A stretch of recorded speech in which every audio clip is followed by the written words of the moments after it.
आपको कोई पैसा दे आपके मंदिर में तो आप क्या करोगे? कोई एनआरआई हो और आपसे बोले कि आपके मंदिर का पैसा बनना है, ब्राउन शुगर, ड्रग्स और स्मगलिंग का पैसा है, 30 करोड़ देते हैं, 10 करोड़ वापस कर देना, 20 करोड़ लगा देना, तुम क्या करोगे? तुम तुरंत 30 करोड़ ले लोगे, 20 करोड़ लगा देंगे, 10 करोड़ तुमको वापस कर देंगे। आचार्य सिंह जी ने 7 करोड़ रुपए नगद छोड़े, झोला भर करके, ऐसा सामने था, छोड़ा गुरुजी ने, उसको बुलाया, बुला करके कहते हैं आपकी भावना तो बहुत अच्छी है लेकिन आपका व्यवसाय ठीक नहीं है। आपका व्यवसाय ठीक नहीं है, जब तक आप अपना व्यवसाय ठीक नहीं करेंगे तब तक हम आपकी संपत्ति मंदिर में नहीं लगा सकते। गौशाला में तो लगा सकते हैं, मंदिर में नहीं लगा सकते। मंदिर में तो सिर्फ पुण्यात्मा आदमी का पैसा लगेगा, पापी का एक भी पैसा आचार्य सिंह की नजरों से होकर के मंदिर में नहीं लगा, सिर्फ पुण्यात्मा आदमी का पैसा लगेगा। तो वो ऐसा बोलता है, तो मैं क्या करूं? देखिए कठिन है लेकिन करना पड़ेगा। 18 की 18 दुकानें बंद करनी पड़ेंगी, उसको बेचना पड़ेगा। महाराज 100 करोड़ का धंधा है, आपको दान देना हो तो आप कर सकते हैं, वैसे भी अपने कुल का काम नहीं है, फिर आके आप देख लीजिए।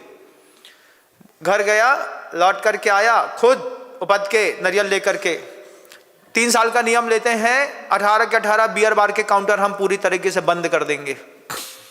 आचार्य सिंह बोलते बहुत बढ़िया। फिर वो कहता है कि मेरा पैसा लेकर के मेरी 2 प्रतिमा तय कर लीजिए, 3 साल में हम बंद कर देंगे। आचार्य सिंह बोलते ऐसे नहीं, पहले बंद करेंगे, बाद में आपकी प्रतिमा ली जाएगी। पैसे के औरे से ऊपर उठे आचार्य विद्यासागर जी महाराज,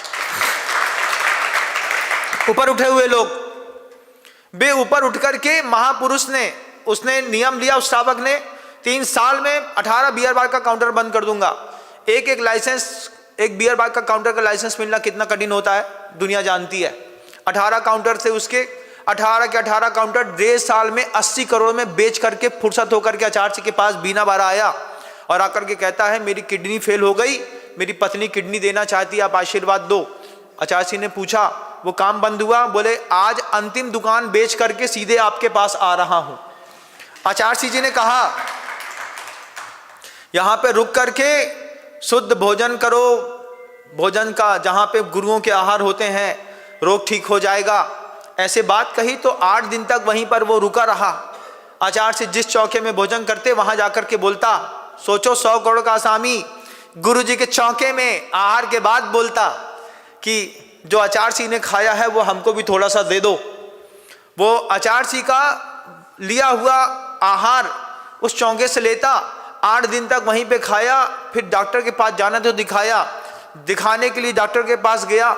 डॉक्टर बोलता है अभी 4 महीने आपको किडनी ट्रांसप्लांट की कोई जरूरत नहीं है, आप इतना लंबा समय ले सकते हैं। उसके बाद उसका टाइम पीरियड लगातार बढ़ता गया और 1.5-2 साल तक उसको कोई भी किडनी ट्रांसप्लांट का कोई भी ऑब्जेक्ट सामने नहीं आया। ये गुरु की महिमा वर्णी न जाए, गुरु नाम जपो मन वचन काय, सिर्फ मुंह से ना बोलो, करना भी पड़ता है।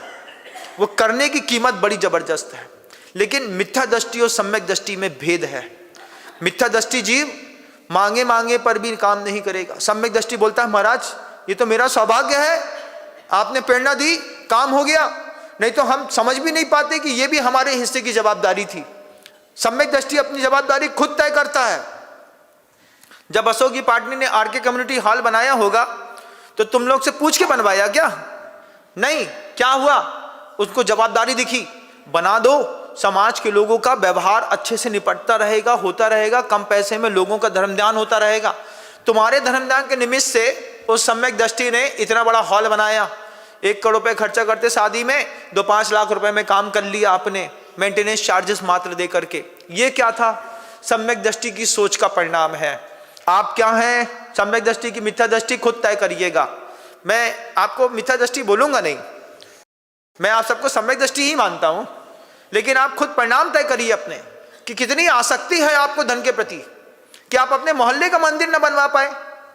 क्या दुनिया का क्षेत्र बनाएंगे आप? मोहल्ले के मंदिर की चिंता करते, टारगेटेड काम करते, 3 साल में हम सब मिलकर के कर लेंगे।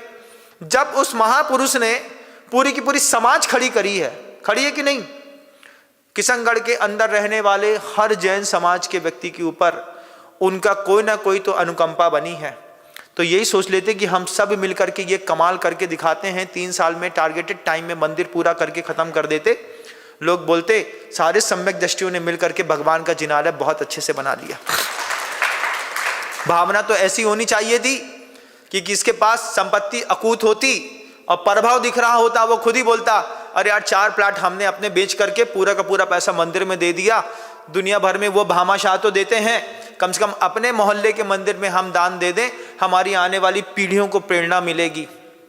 लेकिन बड़ा कठिन है। क्या कठिन है महाराज? महाराज वही बात है आप जो कह रहे हैं ना कि ऊर्जा खींचती है, परिग्रह की ऊर्जा खींचती है, मेरा पैसा ना चला जाए।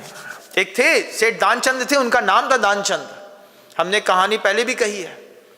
उनसे कभी पैसा तो निकला नहीं, एक दिन सोते सोते सपने में उनको दान देने का भाव आ गया। भाव आया तो हाथ में 1 रुपए का एक सिक्का निकाला, बोले आज 1 रुपए का सिक्का दान देंगे चाहे कुछ हो जाए। अब हाथ में ऐसा निकाल करके हाथ में रख लिया, कस के पकड़े रहे पकड़े रहे पकड़े रहे पकड़े रहे, सोचते रहे दूं कि नहीं दूं, दूं कि नहीं दूं, दूं कि नहीं दूं।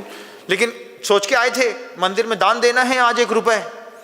अब मंदिर की जब गुल्लक सामने आ गई, हाथ में मुट्ठी में ऐसा मजबूत पकड़े थे, दूं कि नहीं दूं, दूं कि नहीं दूं, दूं कि नहीं दूं, दूं कि नहीं दूं, दूं कि नहीं दूं, ऐसा देख रहे।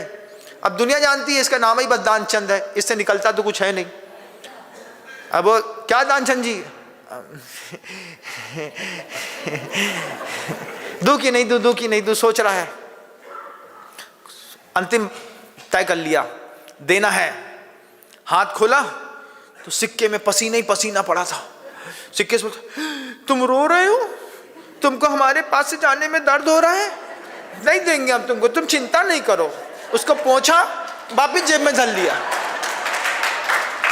वापिस जेब में धर के क्या बोलता है, पत्नी पूछती है आज तुम सिक्का लेके गए थे मंदिर में, डाल के आए?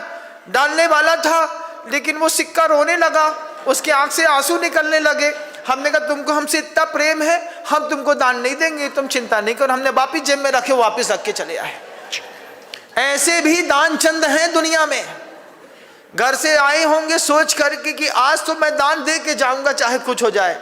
यहाँ आते आते अच्छा पैसा तुमको दर्द हो रहा है, हमारे पास से बाहर नहीं जाना, तुम हमारे घर में ही रहो, हाँ तुम अपने सिक्का अपने पेट में फंसा के रखो।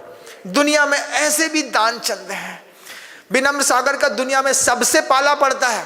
जय जिनेंद्र। अगर आपको मेरी वीडियो अच्छी लगती है तो प्लीज़ मेरे चैनल को लाइक करें, शेयर करें और सब्सक्राइब करें। Thank you.